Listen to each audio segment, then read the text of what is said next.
Phone की घंटी की आवाज़ ने अमित को अखबार छोड़कर उठने को विवश कर दिया। हेलो अमित भैया, हम बोल रहे हैं। निशा भाभी नहीं रही। अरे कब, कैसे?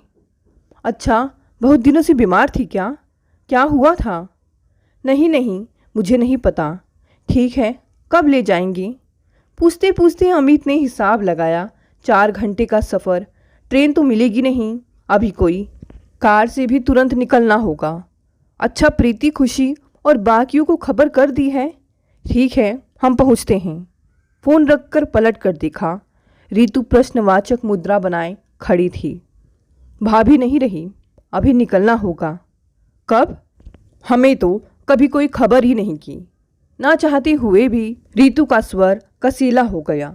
अमित ने इसे महसूस तो किया, पर इसे नज़रअंदाज करना ही उचित समझा। तुम चलने की तैयारी करो, कल शाम तक लौटना होगा। मैं ऑफिस का इंतज़ाम करके घंटे भर में आता हूँ।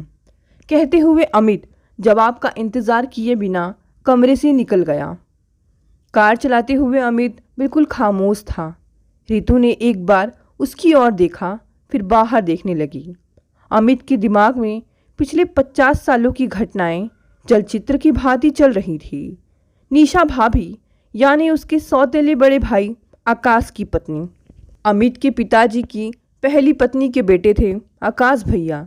उनकी मां की मौत के बाद अमित के पिताजी ने दूसरी शादी कर ली थी। उनसे अमित और उनकी 2 छोटी बहनें थीं। अमित की उम्र जब 7-8 बरस की रही होगी, तब पिताजी चल बसे। तब तक आकाश भैया की शादी हो चुकी थी। घर में कमाने वाले आकाश भैया अकेले थे। छोटा सा जमीन का टुकड़ा और उस पर गुजारा करने वाले आकाश भैया की 2 बच्चों समेत 8 लोगों का परिवार। गांव में खुद का लंबा चौड़ा मकान था, सो जगह की कमी नहीं थी। लेकिन निशा भाभी को उनका वहां रहना बिल्कुल ना सुहाता, और बहू होते हुए भी माँ के लिए उनके ताने उल्हाने हमेशा चलते रहते थे। अपने बढ़ते परिवार को देखते हुए सौतेले भाई द्वारा संपत्ति में हिस्सा मांग लेने का भय उन्हें हमेशा सताता रहा। फिर 2 बहनों की शादी और उसके बाद के खर्च, खुद का ही गुजारा मुश्किल से होता था। माँ को तीनों बच्चों को लेकर नाना जी के पास आना पड़ा। नाना जी अपनी विधवा बेटी और उसके बच्चों को पालने का जतन करते रहे। अचार, बड़ी, पापड़ बनाते हुए लोगों के कपड़े सिलते माँ ने किसी तरह ग्रेजुएशन करवाया। एक बहन की शादी नाना जी के रहते ही हो गई थी। उनके गुजर जाने के बाद छोटी बहन की शादी और घर की जिम्मेदारी अमित पर आन पड़ी थी। इधर उधर की छोटी मोटी नौकरी करते हुए वह माँ का संबल बना रहा। इस बीच गांव से नाम मात्र ही संपर्क रहा। आकाश भैया के यहाँ से परिवार बढ़ने की खबरें आती रहीं। उनका 2 लड़कियों और 2 लड़कों का समृद्ध परिवार हो गया। लेकिन उनकी समृद्धि बढ़ने के समाचार गांव से आने वाले किसी रिश्तेदार से ही मिलती। आकाश भैया ने नदी के पास एक और खेत खरीद लिया। इस साल धान की फसल खूब लहलहाई। जैसी खबरें देकर रिश्तेदार अपना धर्म निभा लेते, माँ ऐसी खबरों पर निर्विकार ही बनी रहती। यह खबर देने वालों की मनसा भी जानती थी, और आकाश भैया से खबर ना मिलने का मतलब भी। पर वह खुद इतनी असहाय थी कि कुछ भी प्रतिक्रिया व्यक्त करके रिश्ते के जर्जर पड़े इस धागे को तोड़ देने का साहस न कर पाती। अचानक गाड़ी के सामने भैंस के आ जाने से अमित ने जोर से ब्रेक लगाया। इसी के साथ ही विचारों की रफ्तार भी टूट गई। उसने रीतु को देखा, वह सामने टकराते टकराते बची थी। सीट बेल्ट लगा लो, इस सड़क पर ऐसे ही अचानक ब्रेक लगाने पड़ते हैं, अमित ने कहा। गाड़ी ने फिर गति पकड़ी और अमित के विचारों ने भी। अमित की बैंक में नौकरी लग गई। छोटी बहन की शादी हो गई, पर आकाश भैया के यहाँ से कोई नहीं आया। शायद उन्हें डर था कि सामने पड़ने पर कोई अन्य खर्च सर पर ना मर दिया जाए। हाँ, बहन के पैर पखारने के लिए एक हल्का फुल्का गहना और दहेज के 5 बर्तन जरूर आए, जिन्हें स्वीकार कर लिया गया। अमित की शादी की खबर आकाश भैया को काफ़ी पहले से दे दी गई थी। साथ ही बारात में घर के बड़े की हैसियत से चलने का आग्रह भी था। तब इतने सालों में आकाश भैया भाभी पहली बार आए थे और बारात की सारी व्यवस्थाएं भी संभाली थी। भाभी माँ के साथ काम में हाथ बटाती रही। पुरानी बातें उकेरने का ना समय था ना किसी ने की। भाभी ने ही घर की बड़ी बहू के रूप में रितु की मुंह दिखाई की। अमित की नौकरी से आकाश भैया और भाभी को अब ये तसल्ली तो थी कि अब वो उन पर बोझ तो नहीं बनेंगे। बहनों की जिम्मेदारियां निबट ही गई थी। बाकी रिश्तेदारी व्यवहार निभाने में अमित अब सक्षम था, लेकिन संबंध अभी भी गहरे नहीं हुए थे। शायद पुश्तैनी जायदाद में हिस्से की आशंका उनके मन में किसी कोने में दुबकी हुई थी, जो उन्हें अमित से एक दूरी बनाए रखने को विवश कर रही थी। इसके बाद जिंदगी बहुत आसान तो ना थी, पर एक तसल्ली थी कि एक अच्छी नौकरी और आकाश भैया से पत्रों के माध्यम से सतत संपर्क। अब आकाश भैया माँ को कभी कभार गांव आने को लिख देते थे। माँ भी ब्याह कर तो उसी घर में गई थी, सो वे भी वहाँ जाने की हुलस दबा ना पाती और साल में महीने 15 दिनों के लिए गांव चली जाती। लेकिन वहाँ भी अपने आने जाने का खर्च रिश्तेदारी की व्यवहार खुद ही निभाती, इसलिए वो आकाश भैया पर कोई भार भी ना था। वहाँ उन्हें अब यथोचित सम्मान मिलता था। अमित ने अपनी सूझबूझ से अपनी गृहस्थी बना ली। रितु भी अपनी चादर देखकर ही अपनी उमंगों के सिरे संभाले रही। सीमित आय में बच्चों की अच्छी देखभाल और माँ का यथोचित सम्मान के साथ जीवन के छोटे मोटे उतार चढ़ाव वे बखूबी पार करते रहे। उधर आकाश भैया दोनों बेटियों की जिम्मेदारी उठाने में खुद को अकेला पाते रहे और किसी तरह अपनी जिम्मेदारी से मुक्त होने के लिए गरीब कम पढ़े लिखे लड़कों से बेटियों की शादी करते रहे। सगाई होने तक अमित को कोई खबर तक ना दी जाती। हाँ, शादी में सपरिवार आने का आग्रह जरूर होता। शायद आकाश भैया अपनी बढ़ती जिम्मेदारियों में खुद को अकेला पाकर अमित को उसकी जिम्मेदारियों के साथ अकेला छोड़ देने पर शर्मिंदा थे, इसलिए अपनी जिम्मेदारियों के लिए उससे सलाह या मदद मांगने का साहस ना जुटा पाते। वक्त अपनी रफ्तार से चल रहा था कि थोड़ा रुक जाते हैं, चाय वगैरह पी लेते हैं। रितु की आवाज़ में उसे वर्तमान मिला दिया। पिछले 2.5 घंटों से वो बिना बोले अपने ही विचारों में गुम गाड़ी चला रहा था। रितु कितनी बोर हो रही होगी, ये ख्याल तो उसे आया ही नहीं। वह थोड़ा असहज हो गया। रितु ने उसे कभी भी भाई भाभी के व्यवहार का उल्हाना नहीं दिया और आज भी बिना किसी शिकवे शिकायत के पिछले 2.5 घंटों से इस रिश्ते की मुक्ता के बावजूद उसके साथ चली जा रही है। लेकिन अमित के मन में यह रिश्ता पूरी मुखरता के साथ मौजूद है। वहाँ एकाएक रितु के प्रति अधिक सतर्क हो गया। चाय के साथ कुछ खाओगी? लाऊं? उसने पूछा। हाँ, देखो क्या है, अभी कुछ खा लेते हैं, वहाँ जाकर पता नहीं कितनी देर लगी। अमित चौंक कर जैसे यथार्थ में उतरा।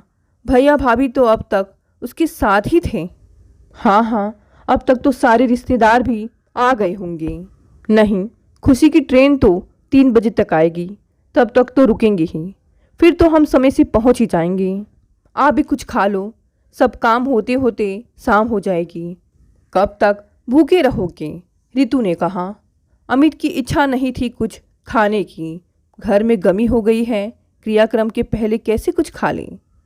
आज जाने क्यों वह जुड़ाव महसूस कर रहा था। नहीं, मेरी इच्छा नहीं है, उसने बात टाली। अरे इच्छा अनिच्छा क्या है, नहीं खाओगे तो एसिडिटी हो जाएगी। अमित ने बेमन से चाय के साथ बिस्किट खाए। कार में बैठते ही अमित ने सीडी प्लेयर ऑन कर दिया। रितु के अकेलेपन का एहसास था उसे। भाभी की बीमारी की कभी खबर नहीं मिली। कुछ बताया भैया ने? क्या हुआ था? हाँ, बीमार थी कई दिनों से। वही पेट की तकलीफ, अल्सर था, खाना पीना सब छूट गया था। खुद बीमार थी, बहू से तो कोई उम्मीद नहीं थी कि बीमारी में जाने कौन देखभाल करता होगा। क्यों, बहुओं का क्या? अमित ने पूछा।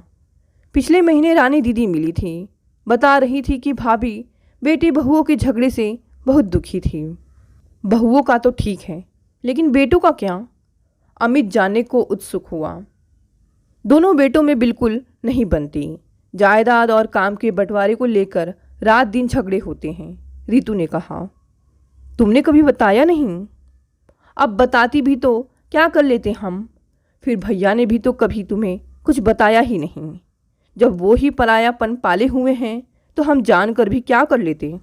अमित समझ रहा था आकाश भैया से उसका सौतेला रिश्ता था और इस सौतेलेपन का कारण पुश्तैनी जायदाद ही था। इसमें हिस्सा ना देने के लालच में ही भैया भाभी ने दूरियां बढ़ाई थी। वैसे तो उनमें कोई वैचारिक मतभेद नहीं था, एक दूसरे के लिए यथोचित मान भी था। आकाश भैया अब कैसे बताते कि इसी जायदाद के लिए सगे भाइयों में सरफूट हो रही है। भैया भाभी की अजीब स्थिति थी, किसकी तरफ बोले। 5 साल पहले बेटे की शादी के लिए घर की पूजा में शामिल होने अमित सपरिवार गांव गया था। पूरे गांव में पता नहीं कैसे ये खबर फैल गई कि अमित जायदाद में हिस्सा लेने आया है। आकाश भैया भी तब तक जायदाद के लिए बेटों के झगड़ों से तंग आ गए थे। उनके बीच बंटवारा भी वो कर देते, लेकिन सगे भाई एक दूसरे के लिए अपना दिल बड़ा करने को तैयार नहीं थे। हर कोई मकान के बड़े हिस्से और खेती की बड़ी ज़मीन के लिए अड़ा था। आकाश भैया से भी लड़कों की इसी बात को लेकर तकरार होती रहती और आकाश भैया उन्हें यह कहकर चुप करा देते कि अभी तो हम सौतेले भाइयों में बंटवारा नहीं हुआ, पहले वो होने दो, फिर हमारे हिस्से में से तुम्हें हिस्सा मिलेगा। तब भैया ने कहा भी था, तुम्हारा भी हिस्सा है इस जायदाद में, तुम अपना हिस्सा ले लो।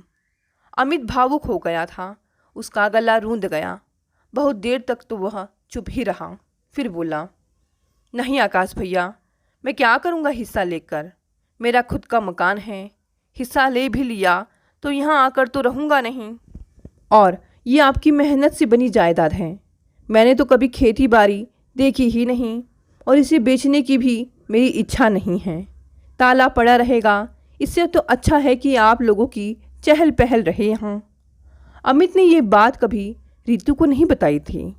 हालांकि रितु के संतोषी स्वभाव से वाकिफ था, पर पता नहीं क्यों अमित और आकाश भैया के बीच रिश्ते का सौतेलापन इस जायदाद की हिस्सेदारी की आशंका ही थी, जिसमें आकाश भैया की अपनी सीमित चादर की लाचारी थी, जो अमित की आर्थिक असहायता को देखते हुए बार बार अपना सिर उठा लेती थी। वरना तो इस बारे में उनकी कभी कोई अनबन नहीं हुई थी। समय के साथ इस आशंका ने भी दम तोड़ दिया था और अब जब सगे भाइयों ने दिल का सौतेलापन उजागर कर दिया, आकाश भैया सौतेले भाई के सगेपन से विभोर हो गए।